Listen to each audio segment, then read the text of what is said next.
இந்த நேரத்தில் நம்ம மேலே ஒரு கம்ப்ளைண்ட். அது என்னன்னா, அதுதான் எனக்கும் புரியல. நம்மளுடைய மாவட்ட நிர்வாகிகள் எல்லாருமே வெறும் இளைஞர்களாகவே இருக்கிறாங்களாம். ஏன் இருந்தா என்ன?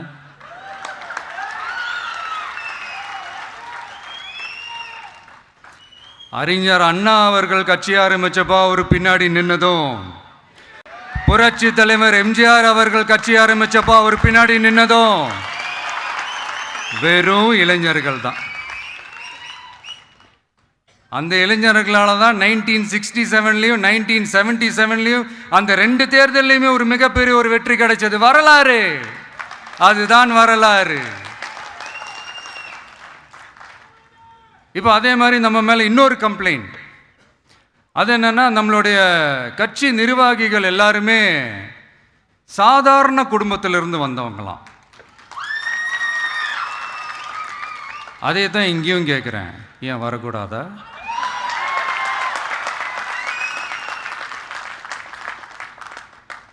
சாதாரண குடும்பத்திலிருந்து வந்தவங்க தான் பெருசு பெருசா சாதிச்சிருக்கிறாங்க.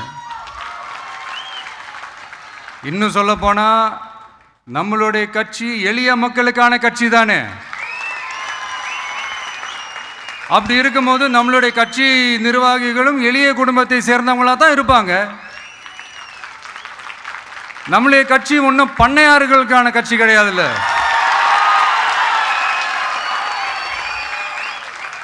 முன்னாடிலாம் அந்த காலத்தில் பண்ணையாருங்க தான் பதவியில் இருப்பாங்க. இப்போ கொஞ்சம் உள்டா மாறிடுச்சு. பதவியில் இருக்கிறவங்களாம் பண்ணையாரா மாறிடுறாங்க.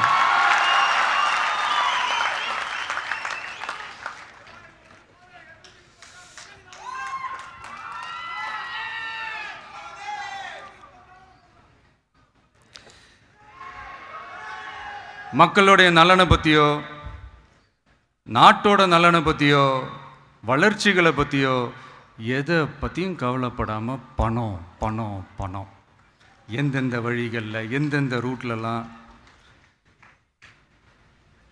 இப்படிப்பட்ட இந்த மைண்ட் செட் உள்ள இந்த பண்ணையார்களை அரசியலை விட்டே அகற்றுவது தான் நம்மளுடைய முதல் வேலை.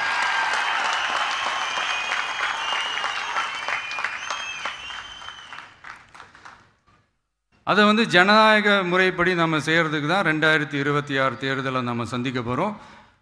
அந்த தேர்தலை சந்திக்க ரொம்ப ரொம்ப முக்கியமான விஷயம் பூத் லெவல் ஏஜென்ட்ஸ், BLA அப்படின்னு சொல்லுவாங்க. அது ரொம்ப ரொம்ப முக்கியம். ஏன்னா நீங்கள் பார்த்தீங்கன்னா, தமிழ்நாட்டில் அந்த பெரிய பெரிய கட்சிகளுக்கு தான் அந்த BLAலாம் ரொம்ப ஸ்ட்ராங்காக இருக்கும்னு சொல்லுவாங்க. ஒரு அப்ராக்சிமேட்டாக ஒரு 69,000 பூத்ஸ் இருக்குது. அது எல்லாத்துக்குமே பூத் ஏஜென்ட்ஸாக நம்மளுடைய கட்சி தோழர்களை தான் நியமிக்க போகிறோம். கூடிய சீக்கிரமே பூத் கமிட்டி மாநாடுன்னு ஒன்று நடத்த போகிறோம். அன்னைக்கு தெரியும் தமிழக வெற்றி கழகம் எந்த ஒரு பெரிய கட்சிக்கும் கொஞ்சம் கூட சளைச்சதில்லைன்னு. அன்னைக்கு தெரியும் தமிழக வெற்றி கழகம் தமிழ்நாட்டில் முதல் சக்தியா, முதன்மை சக்தியா, பவர்ஃபுல்லாக இருக்குதுன்னு அன்னைக்கு ப்ரூவ் ஆகும்.